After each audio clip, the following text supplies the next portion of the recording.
Hey guys, what's going on? It's me, starting out of Virals Gaming, bringing you a commentary. I'm going to give my thoughts on Ghosts. I'm going to begin with overall, the game has potential. I think it does anyway. It looks alright, it looks okay. In a weird way, it's not what I expected, but that's not a bad thing. It looks good. On paper, it looks good. How it plays online when it comes release date, I can't guarantee anything. Who knows? Obviously, they go on about being innovative. Yes, in the Call of Duty sense it is innovative, but in an overall gaming sense, it's all been done before. The lean, Dishonored, sliding, that was done a long time ago, and the whole use of destructible cover and all that shit, that's been done a million times before in games like Red Faction 2, which I recall playing quite vividly. A lot of fun in them games, so it should be quite. And Battlefield, of course. Let's not forget Battlefield as of recent times.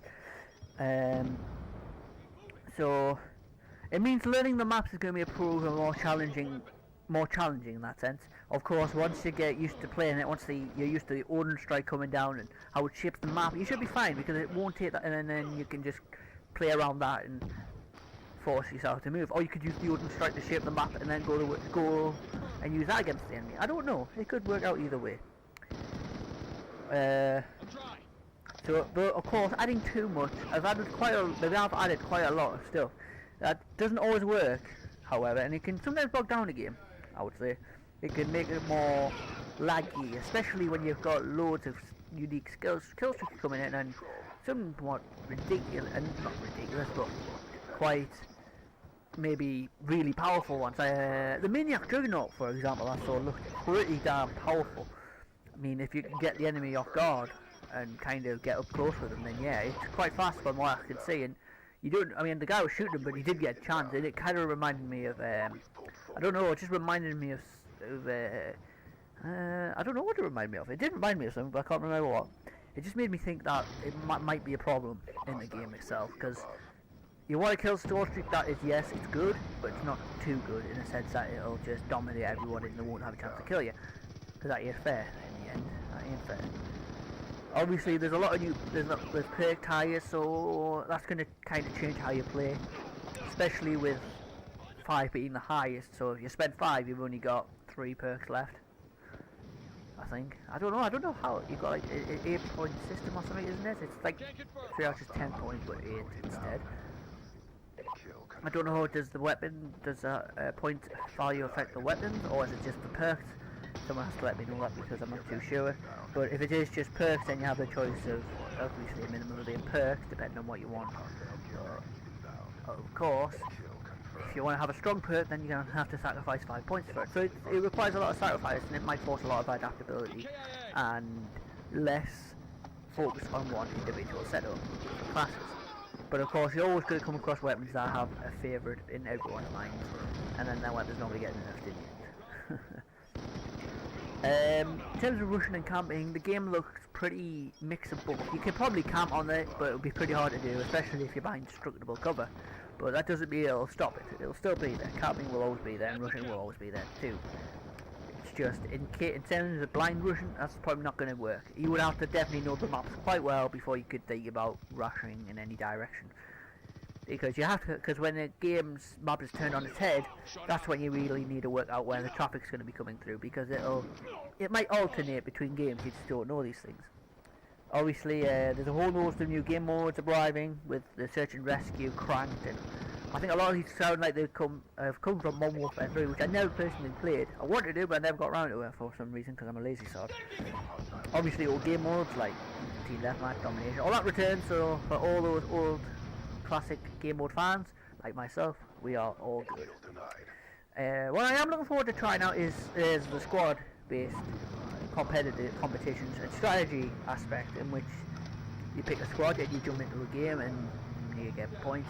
I don't know, it looks fun, and I mean the idea that you get to play against bots that can mimic human characteristics is going to be interesting to see how well that works out, because it could work or fall flat, one of the two, because it is hard for a machine to mimic human characteristics unless it has some way of memorizing how that player plays and whatever weapons it uses, because otherwise it's just not going to work out, and it's going to kind of just feel like playing against bots. If it can make it feel like you're playing against humans, then well done.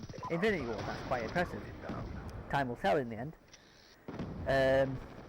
I'm going to go and comment on hip firing. I want hip firing to actually not be as accurate as it was in Black Ops 2 because I think it was too accurate.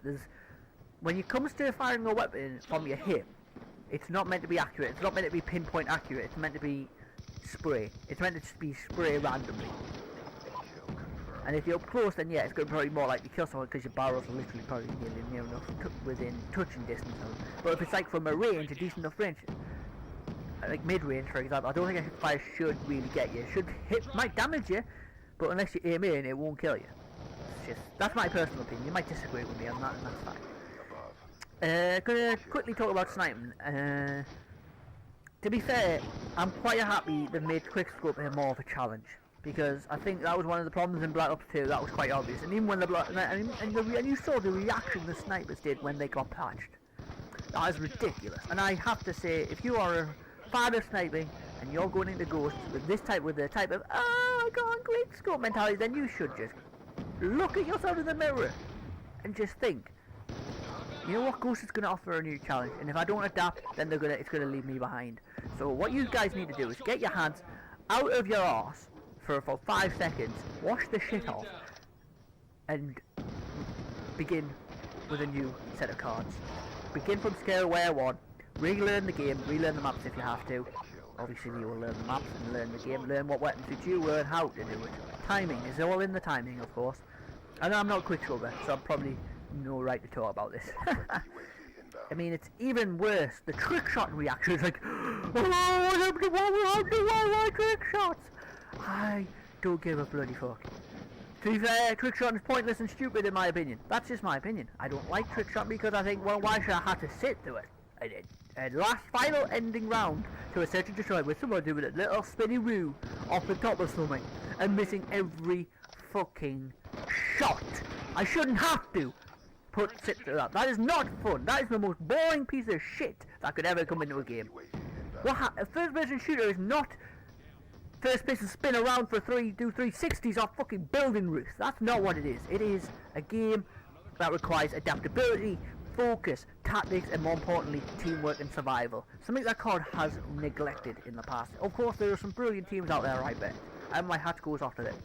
And to the players who are willing to adapt, the snipers who are willing to take up the gauntlet of this challenge and adapt and find their own way into quickscope, good luck to you, honestly. And if you quickscope me, I'll probably get Rant, and you'll be probably featured in one of my blessed and worst rage commentaries, no doubt. So you'll get your shits and giggles from that. But as honestly, I think the snipers are overreacting like bitches, to be honest. That's just my opinion. I mean, when the MSNSC, I think, was nerfed twice, I didn't, you know what? I persevered, and I can still get a good gameplay with that. And to be fair, I've been playing Black Ops 2 recently, and you probably saw my last best and worst. Oh, what happened? I got freaking near enough hip-fired by a sniper, despite the fact I had aimed in, shot him first. He still didn't even know skill required, wasn't even probably paying attention to me. He just looked and just went boom. That is not nerf. And if you're bitching about it, then you need to get your head out of your arse as well, because that's just, oh, I could rant about snipers all day. I mean, respect to the ones who are willing to adapt and who see it as more of a challenge, but to those who are just absolutely being bitches, get over yourselves. We are all going to be adapting to the whole new game, and it is a new game, and I like the fact it forces adaptability. So anyhow guys, I've been Starting Matter Virals Gaming.